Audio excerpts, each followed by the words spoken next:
দেখা যাচ্ছে যে আপনারই বিধানসভা এলাকায় আপনার নামাঙ্কিত ফলক ভাঙা হয়েছে, বছর ঘুরলেই ভোট বিধানসভা, কি বলবেন? বিজেপি কি করবে?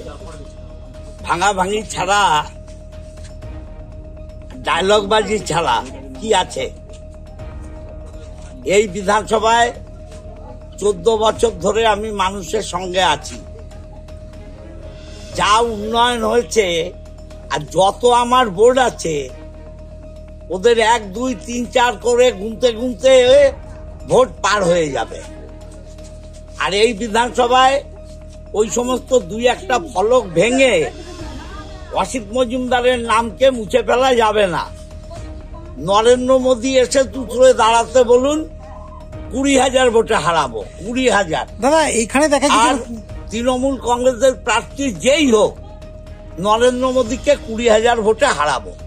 এখানে 2-1টা দেখছেন তো কোন জায়গায় আসছি, 2-1টা ভোট ভেঙে তৃণমূল কংগ্রেসের জয়কে, মমতা ব্যানার্জির উন্নয়নকে স্তব্ধ করা যাবে না। উন্নয়নে পেরে উঠছে না বলে কি হিংসায় কি ভাঙা হচ্ছে এগুলো, কি মনে করেন? কি বলবেন, ওদের কোনো কাজ আছে? কিন্তু সরকারের নিয়ম, বিধায়ক এলাকা উন্নয়ন তহবিলের কাজ করতে গেলে ফলক লাগাতে হবে। এ তো গভর্নমেন্ট সার্কুলার। তা আমার 14 বছরে এত কাজ আছে, ফলক ভেঙে কোনো লাভ নেই। তৃণমূল কংগ্রেস মানুষের অন্তরে গেছে আছে, মমতা ব্যানার্জি মানুষের অন্তরে গেছে আছে। আর চুঁচুড়া বিধানসভায় তৃণমূল কংগ্রেসের প্রার্থী যেই হোক, নরেন্দ্র মোদী এলেও হারবে। দাদা আপনি কি এখন দেশের প্রধানমন্ত্রীকে চ্যালেঞ্জ ছুড়ে দিলেন চুঁচুড়ায় দাঁড়ানোর জন্য? দল ঠিক করবে কে দাঁড়াবে। আমি দলের সৈনিক, দল যা নির্দেশ দেবে তাই করব। দেশের প্রধানমন্ত্রীর উদ্দেশ্যে আপনি বললেন যে দেশের প্রধানমন্ত্রী যদি চুঁচুড়া বিধানসভায় দাঁড়ায়, হ্যাঁ, সেইভাবে আমরা মানুষের সাথে মিশি। আমরা সেইভাবে মানুষের সাথে মিশি।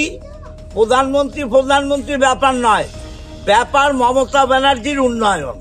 মমতা ব্যানার্জির উন্নয়নের কাছে প্রধানমন্ত্রী কেন, তার চাইতেও বড় কিছু এলে হারবে চুঁচুড়া। দাদা এই কিন্তু আপনি যেটা বলছেন, গত লোকসভা ভোটে কিন্তু আপনারই বিধানসভায় কিন্তু অনেকটা পিছিয়ে পড়েছিলেন তৃণমূল কংগ্রেস, কি বলবেন? শুনুন, বিধানসভা, লোকসভা, পঞ্চায়েত আর মিউনিসিপ্যাল এক থিওরিতে ভোট হয় না। বাংলায় মমতা ব্যানার্জির বিকল্প নেই। মমতা ব্যানার্জির বিকল্প। সেখানে তিনি বা যার দল যাকে প্রার্থী করবেন জিতবেন। এর আগে লোকসভা ভোটে দেখেছি 8,500 ভোটে চুঁচুড়া বিধানসভায় আপনাদের প্রার্থী এগিয়েছিলেন। তারপরেও বিধায়ক দাবি করছেন যে নরেন্দ্র মোদীও যদি দাঁড়ায় সেখানে তাকে হারাবে। কি বললো এলো যায় আসে না, এরকমই ভাষণ দিত নন্দীগ্রামে। তাদের যে মেন যে লিডার আছে সেই গতবারে বিধানসভায় ঢুকতে পারেনি, তো বাকিগুলোর কি দাম আছে? ঠিক আছে, সেটা তো দেখেইছে। 2021 সালে আমরা দেখেছি না, মাননীয় মুখ্যমন্ত্রী একবারে বিধানসভায় পৌঁছাতে পারেননি। যারা কঞ্চি টঞ্চি আছে তাদের কি আছে, আসলটাই পারেনি।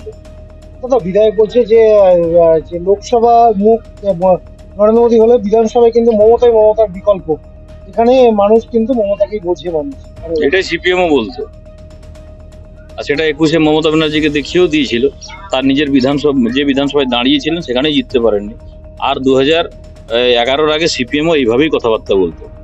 আজকে বিধানসভায় তাদের কোনো নেতাকে যদি শ্রদ্ধাঞ্জলি দিতে হয়, তাহলে বিজেপির কিংবা তৃণমূলের নেতাদেরকে, বিধায়কদেরকে দিয়ে করাতে হয়। সিপিএমের এই অবস্থা হয়েছে, আর কংগ্রেসেরও সেই অবস্থা হয়েছে। সেটাই আগামী দিনে তৃণমূলের হবে। আমাদের ভিডিও ভালো লাগলে লাইক এবং শেয়ার করুন। কমেন্ট সেকশনে গিয়ে জানান আপনাদের মতামত। আরও ভিডিও পেতে আমাদের চ্যানেল সাবস্ক্রাইব করুন এবং প্রতি মুহূর্তে খবরের আপডেট পেতে প্রেস করুন বেল আইকন।